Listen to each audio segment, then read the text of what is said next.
अस्सलाम वालेकुम व्यूअर्स, मैं हूं समीना पाशा। उम्मीद है आप लोग खैरियत से होंगे। व्यूअर्स, कुछ आम खबरें और अपडेट्स लेकर इस व्लॉग में आपके सामने हाजिर है जनाब। इंपॉर्टेंट खबरें हैं जी। एक तो सबसे पहले आपको बताएंगे कि रात गए अडयाला में अचानक से क्यों एम्बुलेंस आई और क्यों कर बुशरा बीबी साहिबा को लेकर जाया गया हस्पताल में, इमरजेंसी में क्या हुआ, इसके ऊपर आपको बताएंगे। इसके साथ साथ आज ये भी आपको बताएंगे कि एक खबर गर्दिश कर रही है कि सेहत कार्ड जो है उसको दोबारा बहाल किया जा रहा है, लेकिन नई पैकिंग में। इस पे भी बात होगी। और साथ ही साथ सुहेल आफरीदी साहब ने जलसे से खिताब किया मानसेरा में, और इस खिताब में क्या कुछ था इसके ऊपर भी बात करेंगे। तो काफ़ी कुछ है इस व्लॉग में। आपसे रिक्वेस्ट है कि चैनल को सब्सक्राइब कर लें अगर अभी तक सब्सक्राइब नहीं किया। सबसे पहले बात कर लेते हैं जी कि क्या हुआ अडयाला में। तो कहानी ये खबर आई अचानक से कि एक अहम शख्सियत को अडयाला से अस्पताल मुंतकिल किया गया है और उनका वहाँ पे चेकअप भी जारी है। और ये खबर रिपोर्टर्स के थ्रू आई, मतलब किसी फैमिली मेम्बर ने कोई इस बारे में इत्तला नहीं दी, कोई पार्टी लीडर ने कोई इत्तला नहीं दी। ये रिपोर्टर के थ्रू खबर सामने आई है, जिससे पता ये चलता है कि फैमिली और पार्टी को इस बारे में शायद इल्म नहीं था। लेकिन खबर ये थी कि बुशरा बीबी साहिबा, जिनका चंद दिन पहले ऑपरेशन हुआ है आंख का बाकायदा तौर पर, उनको अस्पताल ले जाया गया है और शिफा आई ट्रस्ट हॉस्पिटल उन्हें मुंतकिल किया गया। वहाँ पे उनका एक फॉलो अप चेकअप हुआ है, क्योंकि उनकी जो सर्जरी हुई थी उसके बाद एक फॉलो अप चेकअप जो है उनका जेल के अंदर भी हुआ था, जब एक दफ़ा डॉक्टर्स की टीम जाके उन्हें अंदर वहाँ पे चेक करके आई थी। और अब उसके बाद एक दफ़ा फिर से उन्हें अस्पताल ले जाया गया है और उनका वहाँ पे एक फॉलो अप चेकअप और कुछ ट्रीटमेंट हुआ है।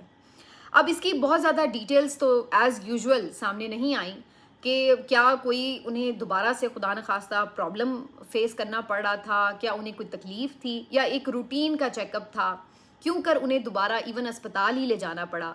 अगर एक रूटीन का चेकअप था तो जब पहले डॉक्टर्स की टीम आई थी उसी तरह दोबारा भी टीम आके चेकअप कर सकती थी। तो क्या ऐसा है कि उन्होंने किसी तकलीफ़ का फिर से इज़हार किया, कोई उन्होंने कंप्लेन की कि वो नहीं ठीक महसूस करी, जिसकी वजह से फिर उन्हें अस्पताल ले जाया गया। अब इस बारे में ज़ाहिर है कि सिर्फ क़यास राइयाँ हो सकती हैं, क्योंकि वाज़े तौर पर इसके ऊपर कोई जो डिटेल्स हैं वो हुकूमत की तरफ से, जेल इंतज़ामिया की तरफ से, पार्टी की तरफ से, फैमिली की तरफ से, अस्पताल की तरफ से, किसी तरफ से सामने नहीं है। सिर्फ रिपोर्टर्स के थ्रू ये खबरें आ रही हैं कि जनाब बुशरा बीबी साहिबा को अस्पताल ले जाया गया और वहाँ उनकी आंख का चेकअप हुआ है। अब इससे ज़्यादा डिटेल्स जो हैं वो अभी तक, जब तक कि मैं वीडियो रिकॉर्ड कर रही हूँ, सामने नहीं आ सकी। एक बात। दूसरी बात ये कि बुशरा बीबी साहिबा की भी कल मुलाकात नहीं करवाई गई थी। हालांकि ये मुलाकात का दिन था मंगल, लेकिन उनकी भी मुलाकात नहीं करवाई गई थी। और उसके बाद अब सूरत हाल ये है कि बुशरा बीबी साहिबा की तबीयत कैसी है, ऑपरेशन के बाद से अब तक जो 2-3 हफ्ते हो चुके हैं उसमें वो कैसा महसूस कर रही हैं, क्या उन्हें पहले से कोई बेहतरी महसूस हो रही है या नहीं हो रही। तो इस बारे में कोई खबर जो है वो सामने नहीं आ सकी, क्योंकि जिस दिन ऑपरेशन हुआ था उससे अगले दिन उनकी फैमिली की मुलाकात ज़रूर हुई थी, लेकिन ज़ाहिर है वो तो फ़ौरन ही एक मतलब मीटिंग थी जो अगले ही दिन हुई थी उनकी। और उसके बाद से उनकी बेटी, उनकी बाकी जो फैमिली की ख़वातीन हैं, वो 2 मरतबा मंगल वाले दिन पहुंची हैं, लेकिन उनकी मुलाकातें नहीं हुई। तो लिहाजा जब तक बुशरा बीबी साहिबा से ख़ुद किसी की मुलाकात ना हो तो कोई भी आप कयास नहीं कर सकते कि उनकी तबीयत कैसी है, वो क्या महसूस कर रही हैं। इमरान खान साहब से उनकी मीनवाइल सिर्फ मुलाकात हुई है, लेकिन इमरान खान साहब से तो खुद किसी की मुलाकात नहीं हुई, तो लिहाजा इनडायरेक्टली भी कोई खबर उनकी सामने नहीं आ सकी। लेकिन जो अस्पताल ले जाने वाला मामला है उससे मुझे तो कम से कम यही आइडिया हो रहा है कि वो बेहतर महसूस नहीं कर रही थी, इसीलिए दोबारा अस्पताल ही ले जाना पड़ा। क्योंकि अगर वो ठीक महसूस कर रही होती तो दवाइयाँ उसी तरह कंटिन्यू हो सकती थी, और अगर फॉलो अप चेकअप था तो वो उनको वहाँ जाके जेल के अंदर जाके भी चेक किया जा सकता था कि ऑपरेशन के बाद कोई खुदा न खास्ता पेचीदगी तो नहीं है।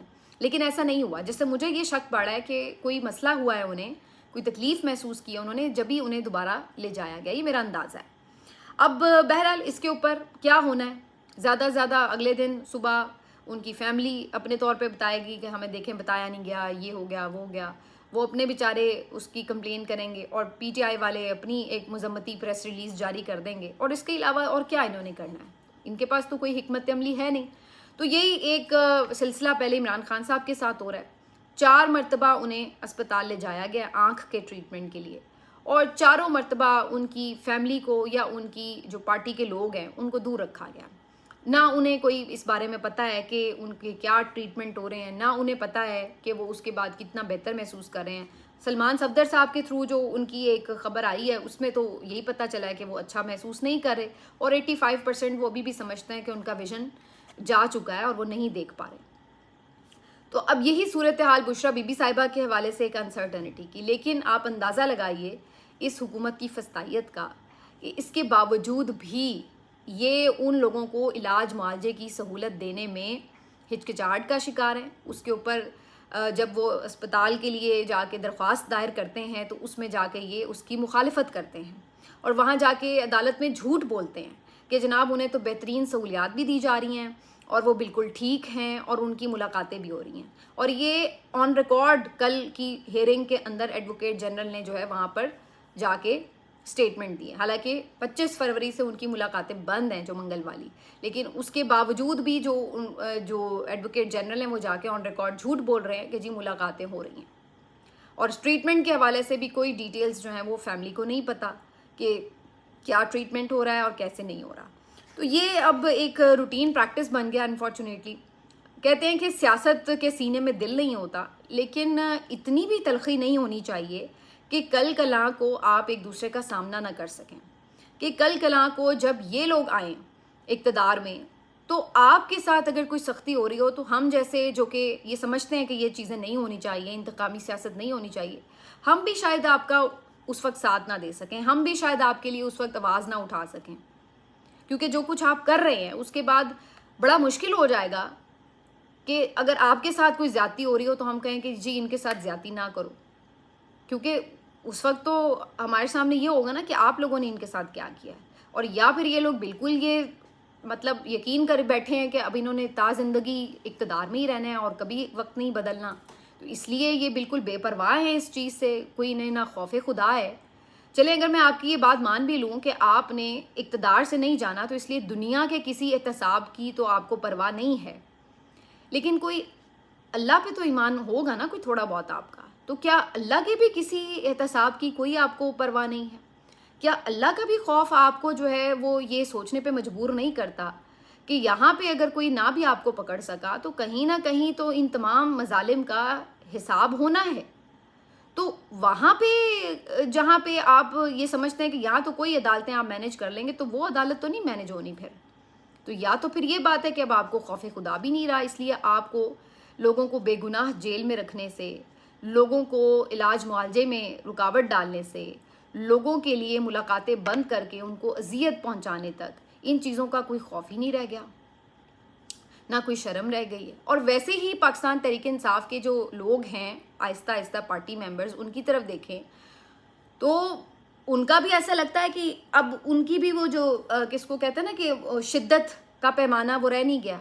मतलब चंद दिन पहले एक मैं देख रही थी वीडियो, उसमें ये शादियों वगैरह में जा रहे थे, बिल्कुल नॉर्मल मिल रहे थे सारे हुकूमती अराकीन के साथ। मैं उन लोगों में से नहीं हूँ, शिद्दत पसंद लोगों में से, जो मैं ये कहूँ कि जी आप सलाम दुआ ना लें या इस तरह ना करें उस तरह ना करें। लेकिन मैं एक बात सोचती हूँ कभी कभी कि अगर मुझे किसी शख्स से मोहब्बत है या मुझे किसी शख्स से अकीदत है या मेरी कोई फैमिली का बंदा है जिसके साथ कोई जुल्म कर रहा है कोई भी, तो क्या मेरे लिए ये पॉसिबल होगा कि मैं उस जालिम शख्स से बिल्कुल नॉर्मल मिलूं और मैं ये सोचूं कि जनाब सियासी इख्तिलाफात तो होते रहते हैं, चलो जी शादियों में तो बुला लूं। मतलब मेरी कोई फैमिली के बंदे को अगर कोई तकलीफ़ पहुंचा रहा है, अजियत दे रहा है, या जिससे मैं मोहब्बत करती हूँ, वाबस्ता हूँ किसी भी रिश्ते में, कोई मेरा टीचर हो, कोई मेरा कोई भी जानने वाला हो, चले इनका तो लीडर है, तो क्या आपके लीडर से आपकी ये मोहब्बत है कि आपको इससे फ़र्क नहीं पड़ता कि उसको किस हाल में रखा गया है और आप समझते हैं कि वो सारी बस सियासी चालबाजियाँ हैं, यहाँ पे लेट इट गो, जाने दो। तो मेरे लिए तो काफ़ी हैरान कुन है। और ऊपर से जब ये जलसा इन्होंने किया मानसरा वाला, तो उसमें मुझे हैरानी हुई कि अब लगता है कि इस चीज़ के ऊपर आ गई है सारी बात कि जनाब हमें क्यों बुरा कह रहे हैं। जो जोर था सारा, जो फोकस था, वो इस चीज़ पे बजाय इसके कि भाई आप ये तसल्ली दें कि हम कुछ कर रहे हैं और हम ये करने जा रहे हैं या हम वो करने जा रहे हैं या ये प्रॉब्लम्स हैं, सारा फोकस इस बात पर था कि हमें क्यों गलत कहा जा रहा है भाई, क्यों हमारे ऊपर जो हमारे पार्टी के लोग हैं वो तनकीद कर रहे हैं, क्यों सोशल मीडिया तनकीद कर रहा है, क्यों बाहर बैठे यूट्यूबर्स तनकीद कर रहे हैं। तो उनको गुस्सा इस बात पे आया हुआ था। तकरीरों का जो मरकज़ो महवर था वो ये बात लग रही थी कि भाई हम पे तनकीद क्यों कर रहे हैं, भाई हम पे तनकीद ना करें। आपकी गद्दारी वगैरह के सर्टिफिकेट पे तो मैं खुद यकीनी तौर पर समझती हूँ कि नहीं देने चाहिए, लेकिन आपसे सवाल तो होंगे एज पार्टी लीडरशिप के, भाई आप क्या कर रहे हैं। और आपसे आपकी पार्टी के लोग सवाल करते हैं तो वो हक बजाने पे उनका हक है, उन्होंने कारकुनों ने पूछना है आपसे कि भाई क्या आपकी स्ट्रैटेजी है। तो इसमें बुरा मानने के बजाय आपको सोचने की ज़रूरत है कि आपने उनको जवाब क्या देना है। जुनैद अकबर साहब का काफ़ी वसीला सा खिताब था और उन्होंने बड़ा यानी बुरा माना जैसे कि उन पे तनकीद हो रही है। कुछ चीज़ें तो वाकई लोग बहुत ज़्यादती करते हैं। मैंने जैसे पहले कहा, एक तो जो ग्राउंड रियलिटीज़ हैं उनको भी समझने की ज़रूरत है, और जिन लोगों ने वाकई कुर्बानियाँ दी हैं, जेलें काटी हैं, फिर भी इमरान खान के उन्होंने नज़रिए को नहीं छोड़ा या उसको छोड़ने से इनकार किया, तो उनकी ज़ाहिर है जो एक तकलीफ़ है वो उन्हें होती है कि उसके बावजूद भी उन्हें बुरा भला कहा जाए। लेकिन दूसरी तरफ सवाल तो अगर उनके पास रिस्पॉन्सिबिलिटी है तो सवाल फिर भी उन्हीं से होगा। और दूसरी तरफ सुहेल आफरीदी साहब का जो किताब था उसमें 3-4 आम बातें थी। एक तो उन्होंने ये ऐलान किया कि अगली दफ़ा मंगल को वो अडयाला जाएंगे, और ये बात अलीमा खान साहिबा ने लास्ट टाइम मंगल वाले दिन कही कि उन्हें बताया गया कि सुहेल आफरीदी अगली दफ़ा मंगल को आएंगे अडयाला, और उनके साथ उनकी कैबिनेट मेंबर्स और पार्लियामेंटेरियंस भी होंगे। तो आज इसकी तस्दीक जो है वो सुहेल आफरीदी ने भी कर दी है जलसे की तकरीर में। दूसरा जो उनका अहम पॉइंट था सुहेल आफरीदी की तकरीर का, उन्होंने उसमें ये कहा कि पार्टी के अंदर से या बाहर से कोई इमरान खान बनने की कोशिश ना करे। मेरे लिए इमरान खान बस इमरान खान ही है और उसी का हुक्म मेरे लिए मानी रखता है, तो मैं सिर्फ उसी की बात मानूंगा। अब ये इशारा किसकी तरफ है? अब इसके ऊपर अगर थोड़ा सा एनालाइज करने की कोशिश करें तो या कुछ लोगों का ये अंदाज़ा है कि वो भी लगता है कि जो पार्टी के हवाले से बाकी और लोगों का ख्याल है कि जी अलीमा खान साहिबा कोई पार्टी को हुक्म दे रही हैं या डायरेक्शंस दे रही हैं, तो वो क्या उनकी तरफ इशारा है कि भाई आप क्यों हमें बुला रही हैं, आप कौन होती हैं डायरेक्शंस देने वाली? क्या उनकी तरफ इशारा है? अगर नहीं तो क्या उनका इशारा पार्टी के उन लोगों की तरफ है जो बैरून मुल्क हैं और वहाँ पे बैठ के वो तनकीद भी कर रहे हैं, जिनमें शहबाज गिल हो सकते हैं, शहजाद अकबर हो सकते हैं, या कासिम सूरी साहब हैं। ये 3 लोग हैं मेरा ख्याल है पीटीआई के जो बाहर भी हैं और यूट्यूबर भी हैं और साथ में ज़ाहिर तनकीद भी कर रहे हैं। तो क्या वो उनको कह रहे हैं कि भाई आप हमें ना कहें, या वो पार्टी के अंदर से देखते हैं कि जो कारकुन सोशल मीडिया वगैरह पर तनकीद करते हैं और उनसे लाहेअमल मांगते हैं, क्या वो उनको कह रहे हैं, या फिर वो मुराद सईद को कह रहे हैं? क्योंकि जो रिसेंट बहुत ज़्यादा तनकीदी ट्वीट कोई आया तो वो तो मुराद सईद का आया पार्टी के अंदर से, जिन्होंने बड़े आड़े हाथों लिया पूरी क़यादत को। तो बहरहाल अब उनका निशाना किसकी तरफ था एग्जैक्टली ये तो नहीं कहा जा सकता, लेकिन उन्होंने ये ज़रूर कहा कि मैं तो खुद आपसे ज़्यादा इस बात पे परेशान हूँ कि इमरान खान के लिए मुझे क्या करना है, और मैंने उसके लिए इमरान खान को सलमान सफदर साहब के थ्रू मैसेज भी भेजा और उनसे पूछा कि क्या हम इस्लामाबाद की तरफ लॉन्ग मार्च करें या क्या हम, आप कहते हैं तो मुल्क बंद करने की तरफ जाएं, जो आप कहें हम वो करने को तैयार हैं। लेकिन इमरान खान ने आगे से कहा कि आप महमूद खान अचकज़ई और अल्लामा राजा नासिर अब्बास साहब से मुशावरत करें। तो मैं तो फिर वही करूँगा जो मुझे इमरान खान कहेगा। तो इमरान खान ने तो मुझे उनसे कहा है कि मशवरे से चलो, तो मैं तो उनके मशवरे से अब चलने पे पाबंद हूँ क्योंकि ये इमरान खान का हुक्म है। तो ये सुहेल आफरीदी ने अपनी मजबूरी बताई, यानी कि उनका ये कहना था कि वो अपनी तरफ ये, उन्होंने बीच में एक चीज़ ज़रूर क्लियर करने की कोशिश की कि वो ऐसा नहीं है कि सब चीज़ों पे आंख बंद करके बैठे हैं, वो कुछ ना कुछ सोच रहे हैं कि हम ये करें या वो करें, लेकिन उनके हाथ बंधे हुए हैं स्टिल। अब वो जो महमूद अचकज़ई हैं या अल्लामा राजा नासिर अब्बास हैं, वो क्यों खामोश हैं या वो कोई स्ट्रैटेजी क्यों नहीं बना रहे, इसके ऊपर जवाब तो वही दे सकते हैं। लेकिन सुहेल आफरीदी साहब ने एक तरह से फिर वो कलीमुल्लाह सलीमुल्लाह वाली बात होगी कि बॉल जो है वो उनकी तरफ फेंक दी है, क्योंकि उनका ये कहना है कि ये इमरान खान का हुक्म है। और जो आखिरी बात उन्होंने की है वो उन्होंने, अच्छा बल्कि ये उसी में हो गई, तो ये उन्होंने उसमें मतलब क्लैरिटी से कह दिया कि जी हमने तो इस वजह से नहीं किया। बाकी फिर उनकी रूटीन की बातें थी जो उन्होंने की कि हम आप हमारे साथ रहें, हम रिहा करवाएंगे और वगैरह वगैरह। और बाकी जो है वो इस जलसे का इम्पैक्ट को बहुत ज़्यादा नहीं पड़ सका। एक तो बहुत छोटी जगह पे बहुत कम तादाद थी लोगों की, बहुत ज़्यादा तादाद नहीं थी। और दूसरा जो इस वक्त एक माहौल था, जो सोशल मीडिया पूरी कैंपेन चलाता है जलसों की, उसकी कवरेज होती है, उसके लिए लोगों को मोबिलाइज़ किया जाता है, वो सारा एलिमेंट मिसिंग था, क्योंकि वो तो नाराज़ है इस वक्त क़यादत से भी, और उनको लगता है कि वैसे भी जलसे करने का कोई फ़ायदा इमरान खान को तो हो नहीं रहा, और ख़ासतौर पे केपी में जलसे करने का तो बिल्कुल ही कोई फ़ायदा नहीं है, कोई प्रेशर नहीं पड़ता है इससे इमरान खान के ऊपर। तो उन्होंने इस चीज़ के ऊपर जो है वो नहीं उस तरह से सपोर्ट किया, और वो हमें नज़र भी आ रहा था। लेकिन ऐसा लग रहा था कि ये जलसा इमरान खान से ज़्यादा अपनी पोजीशंस को क्लेरिफाई करने के लिए है। उनकी तकरीरों का मरकज़ महवर इस बात की तरफ ज़्यादा नज़र आता था कि वो ख़ुद को क्लेरिफाई करें कि जी हम जो है वो ठीक जा रहे हैं, लेकिन हमारे ऊपर नाजायज़ तनकीद हो रही, कुछ ऐसी मुझे तो उससे समझ में आई बात। और आखिर में थोड़ी बात कर लेते हैं कि जी मरीम नवाज़ साहिबा के हवाले से ये खबर चल रही है कि उन्होंने ऐलान किया है कि जी हम जल्द ही एक ऐसी इंश्योरेंस पॉलिसी लेके आ रहे हैं सूबे में जिसके तहत कोई भी कहीं से भी इलाज करवा सकेगा। अब ये अगर आप देखें तो वो कहते हैं ना पुराना फार्मूला नई पैकेट में, तो कोई ऐसी ही लगता है कि सूरत हाल है, क्योंकि ये प्रोजेक्ट क्या था, यही तो था सेहत कार्ड जो इमरान खान ने लॉन्च करवाया था, और इमरान खान का भी यही मकसद था कि भाई आपके पास सेहत कार्ड एक इंश्योरेंस की सूरत में मौजूद है और आप कहीं से भी किसी भी प्राइवेट या गवर्नमेंट हॉस्पिटल से अपनी मर्जी से इलाज करा सके, और आपके पैसे जो हैं वो इलाज मुआवजे के 10 लाख तक वो गवर्नमेंट पे करे। और उसके लिए उन्होंने काफ़ी ज़्यादा बड़ी तादाद में प्राइवेट हॉस्पिटल्स भी उसमें शामिल रखे हुए हैं कि जहाँ पे वो सेहत कार्ड इस्तेमाल होता था, और बहुत से लोग इससे मुस्तफ़ीद भी हुए। तो केपी में तो अभी भी वो सबके पास है, लेकिन पंजाब वालों ने क्या किया, एक ऑडियो लीक आपको याद करवाते हैं। 2022 की ऑडियो लीक है जिसमें मरीम नवाज़ साहिबा शहबाज शरीफ साहब से ये कहती हुई नज़र आती हैं कि इनके पास है ही क्या सेहत कार्ड के अलावा, सेहत कार्ड को बंद कर देते हैं। यानी इनको ये पता था कि सेहत कार्ड एक ऐसा मंसूबा है इमरान खान का जिसकी वजह से लोग इमरान खान की तारीफ़ भी करते हैं और इस मंसूबे को बहुत ज़्यादा अहमियत देते हैं, और ये बहुत फ़ायदेमंद मंसूबा है। तो उन्होंने ये सोचा कि ये मंसूबा बंद कर देते हैं ताकि लोगों को इमरान खान का ये काम अच्छा जो उसने किया है ये भूल जाए।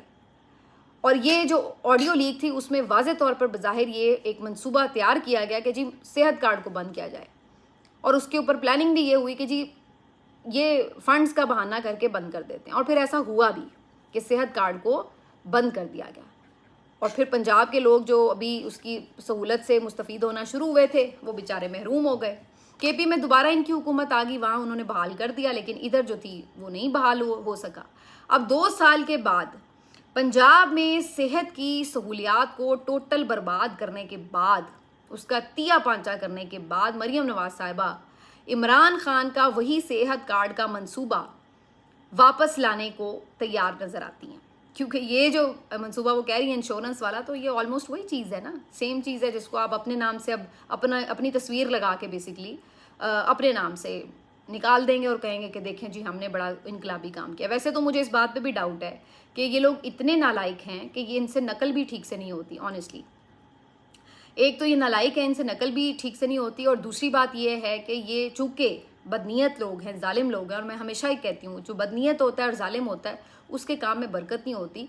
तो ये अगर ये शुरू भी करेंगे तो मुझे खदशा ही है कि क्या ये उतना इफ़ेक्टिव मंसूबा साबित होगा, ये ठीक से चल पाएगा इनसे कि नहीं चल पाएगा, क्योंकि इनके तो हर मंसूबे में करप्शन घोटाला भी निकल रहा होता है और एक नाअहलियत भी नज़र आ रही होती है, और उसके बाद उसकी इफादियत उतनी रहती नहीं है कुछ अरसे में। तो अभी उसके ऊपर तो खैर क्या ही बात करनी, अब तो शुरू ही नहीं हुआ।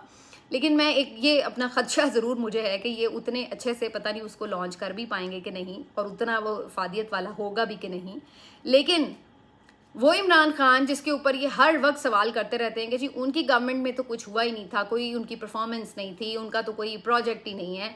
अगर आप देखें तो मरीम नवाज़ साहिबा ने 60 से 70% जो प्रोजेक्ट्स हैं वो इमरान खान के दौर के ही आगे बढ़ाए हैं। बस उनके ऊपर तख्तियाँ, उनके ऊपर नाम, उन मंसूबों के जो पैकिंग्स वो डिफरेंट करके अपनी शक्लें चिपका के इस्तेमाल की हैं। इसके ऊपर एक बहुत अच्छी वीडियो जो है वो मंसूर अली खान साहब ने की है, राय साकिब खरल ने की है, और मैंने भी इसके ऊपर बात की थी तफसील से। तो उस्मान बुज़दार साहब जिनको बड़ा ही नालायक और नाअहल वज़ीर आला करार दिया जाता है बहुत से लोगों की तरफ से, बल्कि मेजॉरिटी लोगों की तरफ से, तो उनके दौर में काफ़ी ऐसे मंसूबे थे जिनको बाद में मरीम नवाज़ साहिबा ने अपने नाम से जारी करके ये तासुर दिया कि वो ये मंसूबे पहली दफ़ा पंजाब में लेके आई हैं। तो मेरा ख्याल है कि अब सेहत कार्ड के साथ भी कुछ ऐसा ही होने जा रहा है। बाकी असल बात तो ये है कि लोगों का फ़ायदा तो फिर भी होना चाहिए। मैं ये तो नहीं कहती कि नहीं होना चाहिए, सेहत कार्ड मंसूबा शुरू होना चाहिए। और अगर आप ये समझ रहे हैं कि आप उसके ऊपर नया नाम दे के, उसके ऊपर अपनी तस्वीर चिपका के लोगों को ये बेवकूफ़ बना लेंगे कि जनाब ये तो आप लेके आए हैं मंसूबा, और उनको वो भूल जाएगा कि ये मंसूबा बेसिकली किसका आइडिया था, तो फिर आप काफ़ी बेवकूफ़ हैं। इसलिए कि सारी दुनिया को सब पता है कि ये मंसूबा किसका था और अभी भी किस सूबे में ये मंसूबा पहले से जारी व सारी है। और अगर आप ये समझते हैं कि नई पैकिंग में ला के वो बातें भुला दी जाएंगी, तो ऐसा तो अब होता नहीं है, लेकिन कोशिश करके आप देख लें। मिलते हैं आपसे अगले वीलॉग में। अपना ख्याल रखिए। अल्लाह हाफ़िज़।